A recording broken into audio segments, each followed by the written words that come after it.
दुनिया का एक धर्म जो बार बार आघात होता है और बाकी धर्मों का चाहे कोई कुछ भी करता रहे कोई फर्क नहीं पड़ता।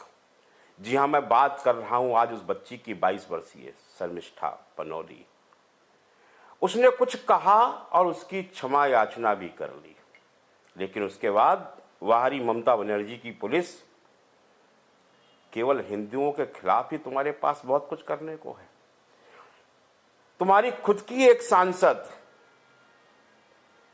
जब महादेव के शिवलिंग का अपमान करती है तब तुम्हारी पुलिस कहां सो रही थी?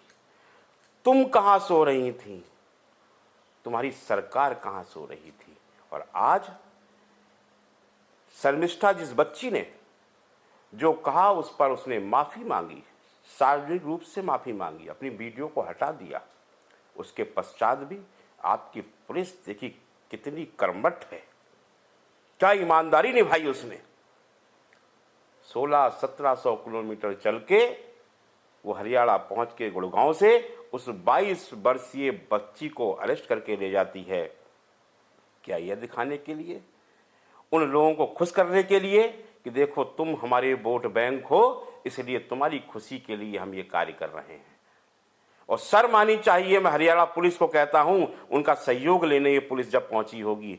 तुमने अपने यहाँ की एक बच्ची वहां जाने दी जहां पर पश्चिम बंगाल में रहने वाली बच्चियों के साथ में कितने दुराचार हो रहे हैं, किस प्रकार से पश्चिम बंगाल की पुलिस सरकार के, वहां के सांसद के, वहां विधायक के, वहां पार्षद तक के इशारे पर वहां कर हिंदुओं की बेटियों पर अत्याचार करवा रहे हैं, हिंदुओं के घरों में आग लगवा रहे हैं, हिंदू बहन बेटियों को घर से निकालकर उनकी आबरू लूटी जा रही है। वहां पर हरियाणा पुलिस, तुमने एक बहुत बड़ी गलती करी है, यहां की एक बेटी को वहां जाने दिया और सरकारें आंखें बंद करके बैठी हैं। ये क्या हो रहा है भारत में और कब तक होता रहेगा हिंदुओं पर ऐसा अत्याचार? यही भारत है जहां का उत्तर प्रदेश का एक पूर्व मंत्री, कैबिनेट मंत्री रामचरितमानस पर किस अभद्र प्रकार से टिप्पणी करता है, उसको फाड़ने का प्रयास करता है।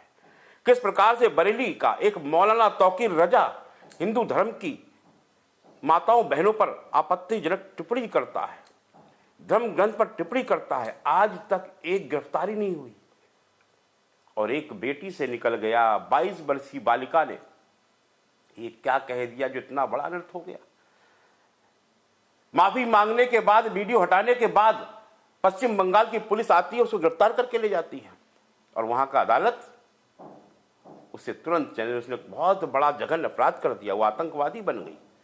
कैसे कृत्य कर रहे हैं आप लोग? शर्म आनी चाहिए न्यायालय को भी और ऐसी सरकारों को और ऐसे सरकार के जितने ये कर्मचारी अधिकारी बैठे हैं कि किस प्रकार का घृणित कृत्य कर रहे हैं।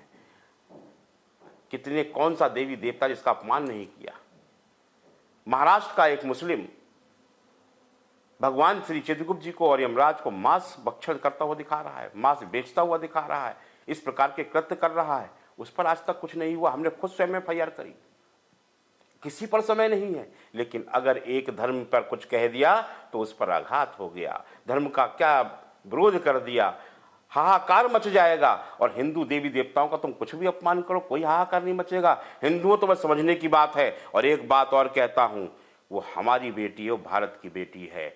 अगर शर्मिष्ठा के साथ कोई भी अनैतिक कृत्य हुआ, उसके ऊपर कोई भी गलत कृत्य किया गया तो उसका परिणाम भुगतने के लिए सब तैयार हो जाएं। अब हिंदू भी साथ नहीं बैठेगा, ये संत समाज और ये डॉक्टर सच्चिदानंद चित्रगुप्त, मैं अपनी बेटी शर्मिष्ठा के साथ हूं और उसके लिए हर कानूनी लड़ाई भी लड़ूंगा। जय हिंद, जय भारत, वंदे मातरम।